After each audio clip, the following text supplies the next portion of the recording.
अस्सलाम वालेकुम, my name is Khan Max and you are watching Khan Max a social agent YouTube channel. अगर आप लोगों ने हमारे चैनल को सब्सक्राइब नहीं किया है तो प्लीज़ हमारे चैनल को सब्सक्राइब करें और बेल आइकन ज़रूर दबाएं ऑल वीडियोस नोटिफिकेशन के लिए, ताकि आप लोगों को हमारी वीडियो सबसे पहले मिल सके। तो चलिए, आज की वीडियो हम बनाने वाले हैं पीईटी फिजिकल एजुकेशन ट्रेनर और टीचर के पास्ट पेपर का, जो ये भी डीएम के साथ 1 दिसंबर 2019 को हुआ था, लेकिन ये आफ्टरनून टाइम पे हुआ था। तो इसका हम पेडागोजी पार्ट आज अपलोड करने वाले हैं।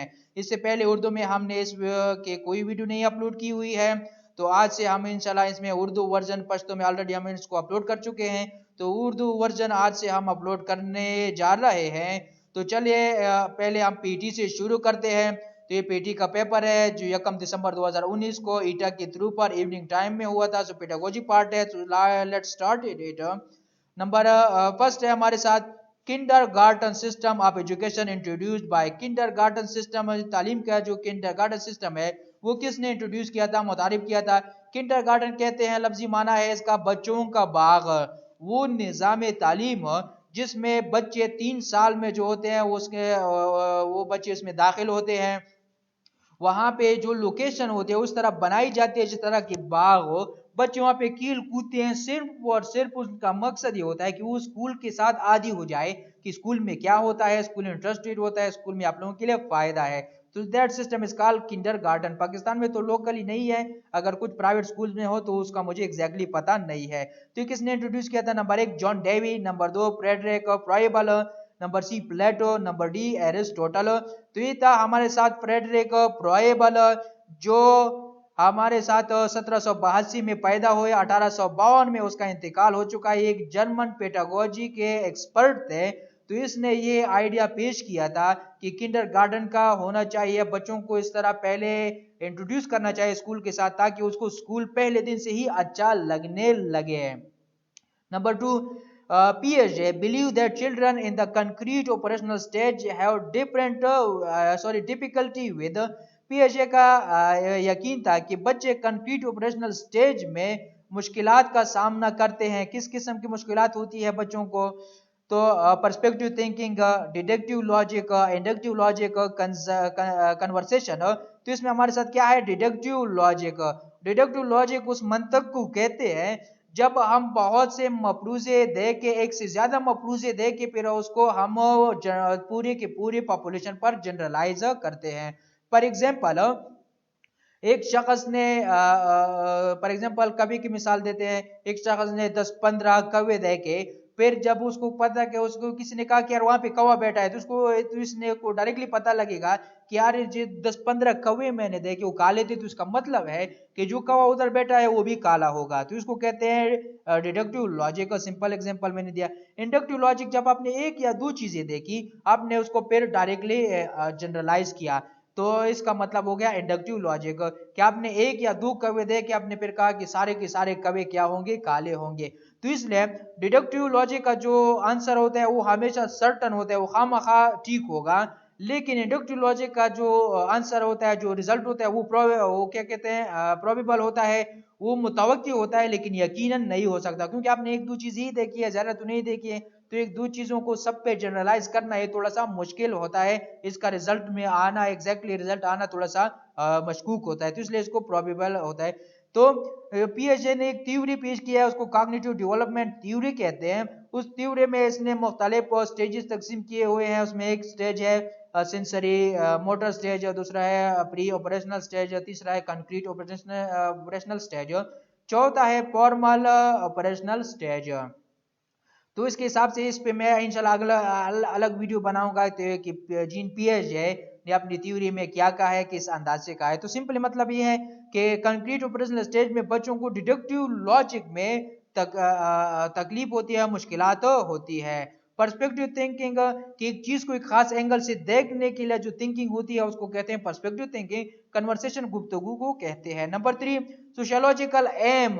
एम्स ऑफ एजुकेशन इंक्लूड्स, तालीम के सोशोलॉजिकल एम क्या है, माशरती समाजी मकासद क्या है, उनमें से कौन कौन से शामिल है? कल्चरल ग्रोथ, के कल्चर बढ़ता रहे, कल्चर तरक्की करता रहे।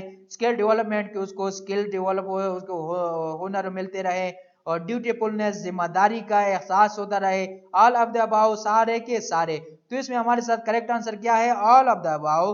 के एजुकेशन का मतलब है कि सारी चीजें एक शागिर्द में पैदा हो, एक शख्स में पैदा हो, तो इसलिए इसमें all of the above correct answer आएगा। नंबर 4, स्कीमा इज, स्कीमा कहा जाता है, एक होता है स्कीम, एक होता है स्कीमा। जब ई आ जाए लास्ट में तो स्कीम कहते हैं, स्कीमा जब ए आ जाए तो स्कीमा कहते हैं।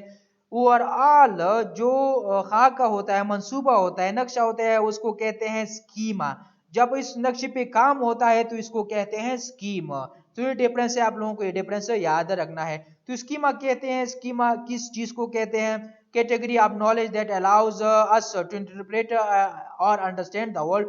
वो नॉलेज की वो किस्म जो हमको दुनिया को समझने या दुनिया को इंटरप्रेट करने की इजाजत देता है या मदद देता है। Number B, the process of balancing old knowledge and new knowledge, पुराने और न्यू इल्म को बैलेंस करने का तरीकेकार देता है, तरीकेकार है। The process of taking a new information and experiences, नई मालूमात और तजुर्बे हासिल करने का अमल है। नन ऑफ द अबव, ऊपर में से कोई नहीं। तो इसमें हमारे साथ एजुकेशन के लेवल पर, पेडागोजी के लेवल पर स्कीमा कहते हैं उस अमल को जिसमें हम पुरानी और नई इंफॉर्मेशन को क्या करते हैं? बैलेंस करते हैं, उसका मुआजना करके उनका तवाजुन देखते हैं। Number 5, a teacher confronted with the frequent emotional outbursts on the part of people should a teacher confronted, जब एक उस्ताद का सामना होता है with the frequent emotional outbursts, बहुत ही ज्यादा बकसरत जज्बात के बाहर आने का, आउटबर्स्ट बेसिकली कहते हैं तूफान और सैलाब को। यहाँ पर मतलब है इमोशनल आउटबर्स्ट की बहुत ज्यादा जज्बात का बाहर आना, बकसरत जब बहुत ज्यादा जज्बात बाहर आते हैं शागिर्द की तरफ से, शुड, तो इस टीचर को क्या करना चाहिए? Consider the suitability of demands made upon them, कि शागिर्दों की डिमांड के मुताबिक उस सुटेबिलिटी देके जो शागिर्दों की तरफ से बनाई गई हो उसके मुताबिक कंसिडरेशन पेश करें। Number B, allow them to realise tension in this way, release tension in this way, कि उनको इस किस्म से इस तरह टेंशन रिलीज करने का इजाजत दें। Let them express this outside the class, उनको बताए कि यार ये जो इमोशनल आउटबर्स्ट है ये आप वो क्लास से बाहर करें। नन ऑफ द अबव, इनमें से कोई नहीं। तो इसमें जो करेक्ट आंसर है वो क्या है? कि आप सुटेबिलिटी देखें, अगर सुटेबिलिटी, जिस अंदाज से सुटेबिलिटी हो उस सुटेबिलिटी के मुताबिक उन जज्बात की इजाजत देनी चाहिए। मतलब है कभी खुशी होती है, कभी गम होता है, कभी कोई जीत जाता है, हुर्रे वगैरह वगैरह, तो इसको कहते हैं frequent emotional outburst. Number 6, which is the most effective method for encouraging self learning, जाती खुद की सिखाई यानी खुद लर्ने, खुद सबक सीखने को किस तरीके से क्या क्या उसको इफेक्टिव बनाया जा सके, किस तरीके से उसको बढ़ाया जाए कि लोग खुद ब खुद लर्निंग करें, खुद ब खुद सीखें। डेमोन्स्ट्रेशन मेथड से, लेक्चर मेथड से, ऑब्जर्वेशन मेथड से, टास्क मेथड से। डेमोन्स्ट्रेशन मेथड उस मेथड को कहते हैं जिसमें एक शख्स आपको किसी नक्शे, किसी चार्ट, किसी जो वगैरह और जो विजुअल एड्स होते हैं उसके जरिए से आपको कोई चीज बताए या सिखाए, उसको कहते हैं डेमोन्स्ट्रेशन। लेक्चर मेथड, जब एक शख्स आपको एक बयान दे रहा हो, लेक्चर दे रहा हो, तो उसको कहते हैं लेक्चर मेथड। ऑब्जर्वेशन मेथड, कि आप कि उसको, इसमें दो, इसका दो मतलब है। एक मतलब यह है कि आप उस शख्स को ऑब्जर्व करें या उस चीज को ऑब्जर्व करें, उसी चीज हासिल करें। दूसरा मतलब यह है कि आप एक शख्स को ऑब्जर्वेशन करने दें, कि वो ऑब्जर्वेशन करे, उससे वो क्या करे, सीखे। और टास्क मेथड का मतलब ये यही है कि आप इसको एक काम दे, एक असाइनमेंट दे, वो असाइनमेंट को करे, इससे वो सेल्फ लर्निंग हासिल करेगा। तो इसमें एग्जैक्टली जो करेक्ट आंसर है वो हमारे साथ क्या है? Observation method. क्या आप उसको ऑब्जर्व करने दे, वो खुद ब खुद ऑब्जर्व करेगा, ऑब्जर्वेशन से वो खुद ब खुद सेल्फ लर्निंग करेगा। इस तरह उसे सेल्फ लर्निंग की जो इनकरेज होगी। क्योंकि आप लोगों ने साइंस की डिफिनीशन देखी होगी, पहले पहले हम ऑब्जर्वेशन करते हैं साइंस में, जो हमारे फाइव सेंसेस है उसे ऑब्जर्वेशन करते हैं, उसके बाद उसके ऊपर हाइपोथेसिस, डिडक्शन, उसके बाद एक्सपेरिमेंट, थ्योरी और लॉ से बनती है। So when he observe, he will self learn, and by this way it will encourage this method. So number 7, best behavioral approach to learning is learning के लिए best behavioural approach, जो बर्ताव रवैये का अप्रोच है वो कौन सा है। People learns by forming pattern association in their mind, लोग अपने ही जहन के अंदर कुछ खास किस्म के सोच बनाते हैं और उन सोच को आपस में फिर एसोसिएट करते हैं, मिलाते हैं, इसको कहते हैं एसोसिएशन। जब सोचों का आपस में जहन के अंदर मिलाप होता है तो इसको एसोसिएशन कहा जाता है। Number B, people learns from experiences, के लोग तजुर्बों से सीखते हैं। People learns from punishment and reward, लोग जजा और सजा से सीखते हैं। People learns by sharing stories, लोग एक दूसरे से कहानी शेयर करते हैं, उससे वो सीखते हैं। तो इसमें हमारा जो करेक्ट आंसर है बिहेवियरल अप्रोच जो है वो एक्सपीरियंस है, कि लोग एक्सपीरियंस करते हैं एक चीज़, इस तरह वो चीज़ों को सीखते हैं। तो ऑटोमेटिकली एक्सपीरियंस में बिहेवियर, रवैयों और बर्ताव का इस्तेमाल किया जाएगा। Number 8, curriculum development refers, curriculum को बनाना या तरक्की देना रिफर करता है। इससे मतलब है, क्या मतलब है, to the total process of curriculum, और करिकुलम के निसाब के मुकम्मल अमल को, या टोटल है ये आया है, ये ओ है, ये टोटल है, तो इसके मुकम्मल अमल को कहा जाता है। क्या मुकम्मल अमल में कौन से, डिजाइनिंग के करिकुलम का जो डिजाइन बनाया जाता है, इम्प्लीमेंटिंग की करिकुलम को फिर इम्प्लीमेंट किया जाता है, अमली किया जाता है, इवोलुएटिंग कि उसका फिर जायजा लिया जाता है आखिर में कि करिकुलम से हमने क्या सीखा, जो हमारे मकासद थे वो हासिल हुए या नहीं हुए। तो इसमें हमारे साथ जो आंसर है वो क्या आएगा, ऑल ऑफ द अबव, ये सारे के सारे चीजें हमारे साथ करिकुलम डेवलपमेंट में आते हैं। Number 9, which from the following should be used to decrease minor inappropriate behavior, नीचे में से कौन सा चीज इस्तेमाल करना चाहिए कि हम छोटे इनअप्रोप्रिएट गैर मुनासिब बर्ताव को कम करें। थोड़ा सा जो शागिर्दों में गैर मुनासिब बिहेवियर होते हैं, बर्ताव होते हैं, उसको हम कैसे कम कर सकते हैं। प्रेज, उनकी तारीफ करें।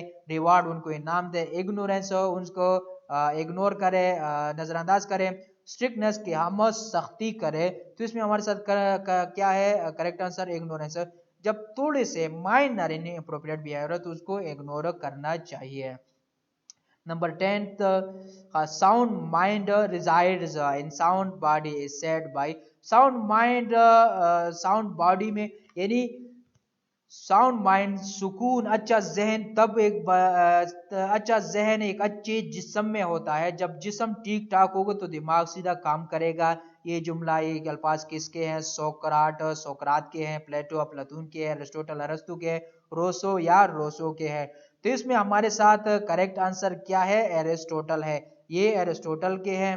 एरिस्टोटल ने एजुकेशन में ये अल्फाज इस्तेमाल किए हैं। जब इंसान का बदन ठीक ठाक हो तो उसका दिमाग सीधा काम करेगा। जब बदन में कोई तकलीफ हो, बीमार हो, भूखा हो, गर्मी से तकलीफ हो या सर्दी की तकलीफ हो, तो उसका दिमाग सीधा तरीके से काम नहीं कर सकेगा। तो इसलिए साउंड माइंड के लिए साउंड बॉडी जरूरी है। So thanks for watching, please subscribe to our channel, like comment and share the video. और इंशाल्लाह आइंदा के लिए फिर एक नई वीडियो के साथ मुलाकात होगी। तब तक के लिए खुदा हाफिज, अल्लाह फमान, अस्सलाम वालेकुम।